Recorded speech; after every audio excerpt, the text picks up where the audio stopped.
¿Qué ondas, chiquilines? La masacre de San Juan o Pico. Me llamo Eric Salvador Moisés Durán, o al menos eso era yo antes de que esa tarde del 3 de marzo de 2016 me convirtiera en un fantasma en la memoria de mi familia.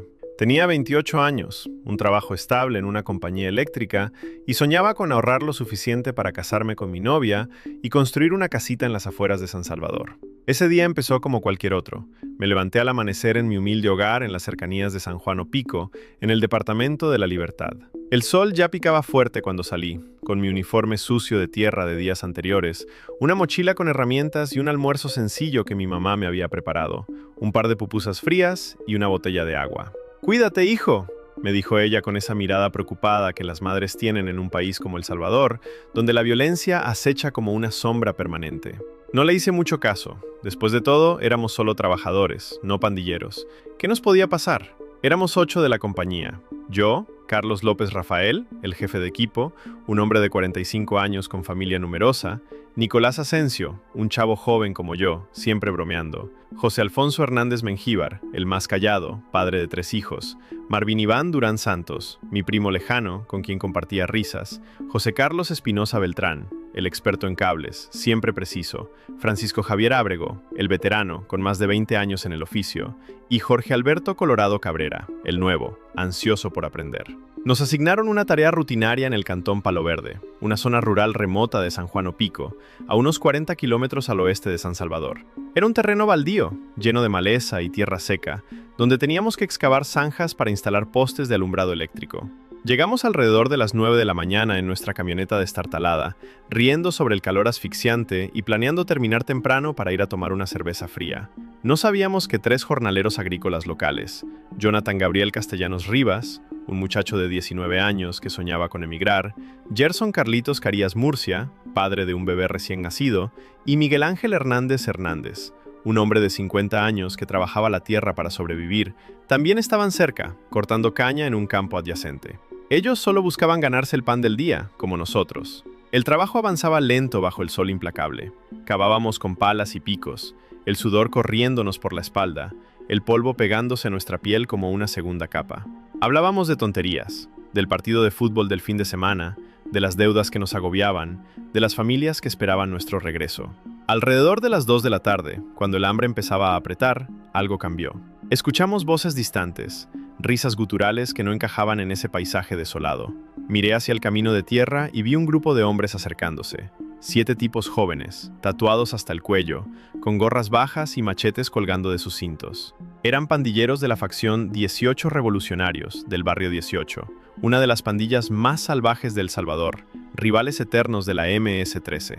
Sus nombres, que después saldrían en los tribunales, eran David Antonio Anaya Acosta, Baba, el líder sádico de 25 años, René Mauricio Hueso Landaverde, Street Boy, un tipo flaco y nervioso de 22, Héctor Mario Baiza Martínez, flaco, el más alto, con ojos vacíos, Douglas Alexander Montano Durán, caballo, fornido y brutal, Nelson Lobo Salgado Merino, triste, irónicamente llamado así por su sonrisa permanente, Diego Armando Acevedo Serrano, Diego, el más joven, de 19, y Arnoldo de Jesús Dubón Castaneda, sin apodo conocido, pero igual de cruel. Además, 2 menores de edad, de 16 y 17 años, los acompañaban, ansiosos por probar su lealtad a la clica.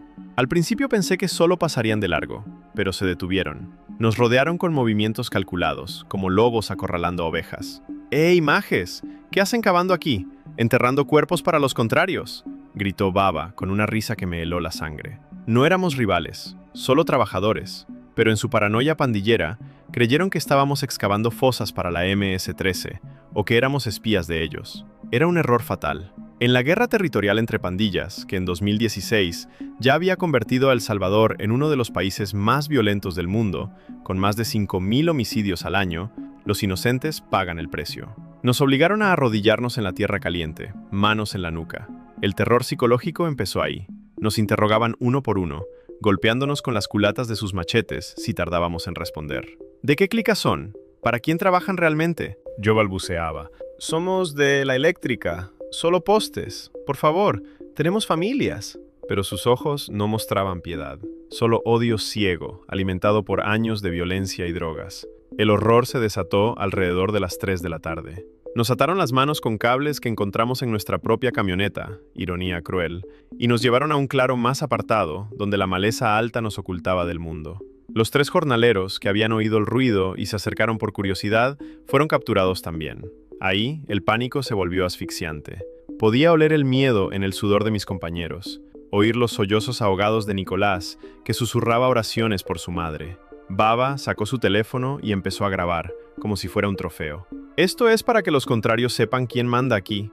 El primero en caer fue Carlos, nuestro jefe. Lo obligaron a inclinarse y Caballo levantó su machete con un silbido en el aire. El golpe fue sordo, como cortando madera, pero la sangre salpicó caliente sobre mi cara.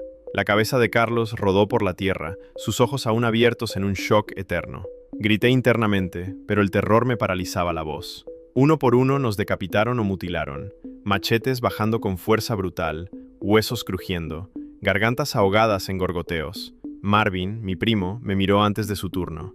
«Decile a la familia que los quiero». Su cabeza fue arrancada de un solo tajo por flaco, y su cuerpo convulsionó en el suelo como un animal degollado. Los jornaleros sufrieron peor. Jonathan, el joven, suplicó por su vida, hablando de su sueño de ir a Estados Unidos, pero triste le cortó la garganta riendo. Gerson pensó en su bebé, y Miguel, el mayor, maldijo a Dios en sus últimos momentos. Yo fui el quinto. Sentí el filo frío en mi cuello, el mundo girando en rojo, el dolor inimaginable rasgándome. Mi último pensamiento fue para mi novia, imaginando su llanto al enterarse. Los cuerpos quedaron tirados en ese claro remoto, mutilados y ensangrentados, hasta que la PNC los encontró al día siguiente, el 4 de marzo, gracias a un testigo anónimo que oyó los gritos. La masacre conmocionó a El Salvador. 11 inocentes masacrados por error, en medio de la guerra pandillera que ese año mató a miles. ¿Por qué lo hicieron? Por control territorial. El Barrio 18 quería enviar un mensaje a la MS-13 que dominaba partes de Opico. Creyeron que nuestras excavaciones eran para enterrar rivales, pero era solo trabajo honesto. No éramos pandilleros, éramos padres, hijos, soñadores atrapados en el fuego cruzado. La justicia llegó, aunque lenta y simbólica. La fiscalía, con evidencia científica como ADN en los machetes, el video del teléfono recuperado en un allanamiento y el testimonio del testigo islámico, un ex pandillero arrepentido que infiltró la clica, procesó a los responsables. En mayo de 2017, en el Juzgado Especializado de Sentencia de Santa Tecla, los 7 adultos fueron condenados, cada uno a 390 años de prisión, 35 años por cada uno de los 11 homicidios agravados, más 5 por agrupaciones ilícitas. Están pudriéndose en cárceles como el Penal de Máxima Seguridad de Zacatecoluca o el CECOT, donde el régimen de excepción de 2022 los mantiene en aislamiento total.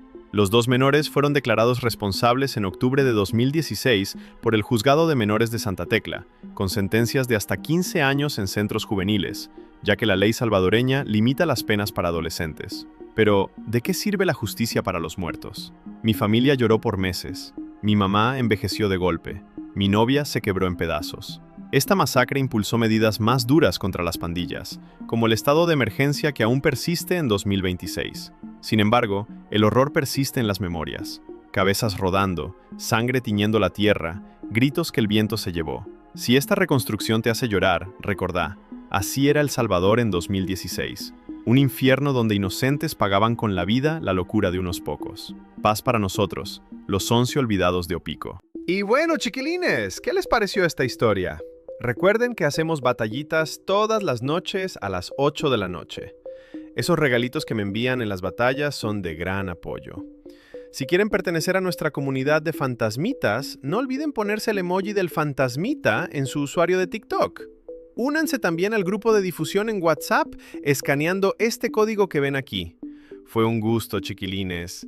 ¡Chao!